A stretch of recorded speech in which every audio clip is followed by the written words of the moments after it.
Crystal here from Crystal's Quail and Cocktails. This is Joan Margaret.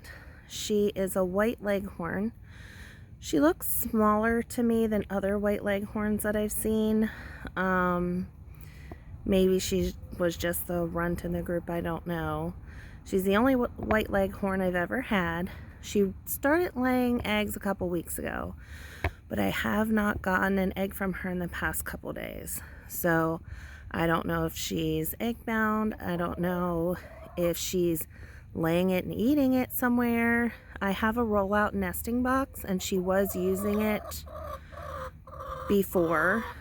So I have her in here in isolation, basically, so I can see how she's eating, how she's drinking, how she's pooping, and if she's laying an egg. I looked at her vent. I've had an egg-bound quail and an egg-bound chicken in the past, and I didn't know until it was too late.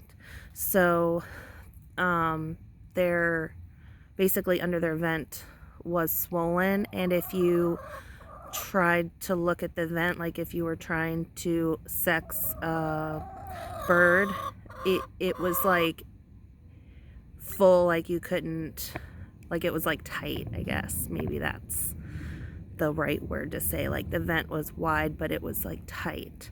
Her vent looks fine. Underneath of her vent doesn't look swollen to me.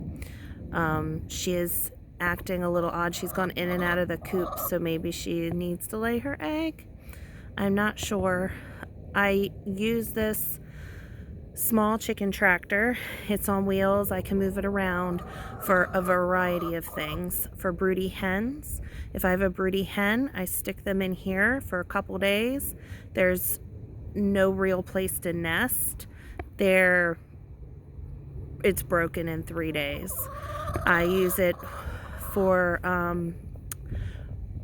excess quail, which is why you see hardware cloth on it, because quail will sleep outside, and then their predators can come reach, like raccoons and things can come reach their hands in and try to pull the animal out. Just basically kills them.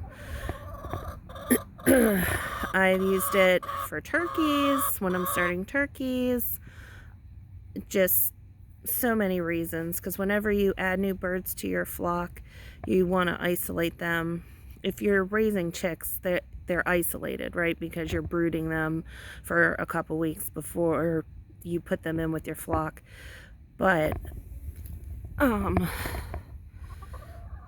if you get pullets or older birds, then you want to isolate them for a while, just to make sure they're not bringing any illnesses into your flock. So a separate coop is always a good idea to have.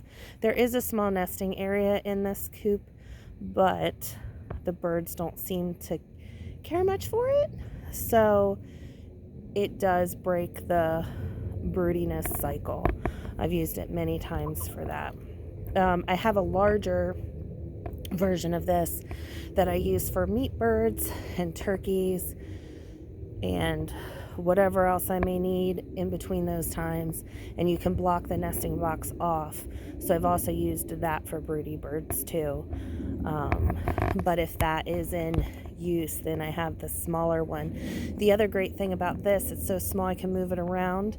Whenever I'm quarantining birds, I put them out in my side yard because I have no birds over there. Just a way that if there is an illness, hopefully I'm not taking it to my other birds, just to, keep them separate. So here's hoping Joan Margaret recovers. I'll post an update. I did notice the other day that she had a bit of a limp, so I thought maybe she hurt her leg. And I don't know if you guys noticed, but it looked like she had stumbled in this video at some point. So I do have concerns for her, but I'm going to keep her isolated in here. If it is a leg problem, she can recover. She's not being chased around by other birds. She's relatively low in the pecking order. She has her space to do what she wants to do. I do notice, so this has a clear cover on it, that the quail don't prefer that. They feel vulnerable and scared. So I take a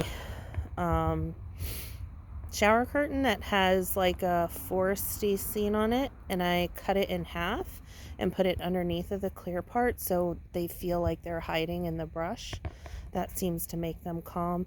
The clear cover doesn't seem to bother the chickens because the chickens have a netted area and then an open area, so they're used to it. So come on, Joan Margaret, here's to your recovery, and I will continue to post whenever I run into these type of issues. That way, if anyone else is having them, maybe my video could be useful. All right, have a wonderful day. Happy Wednesday. Bye.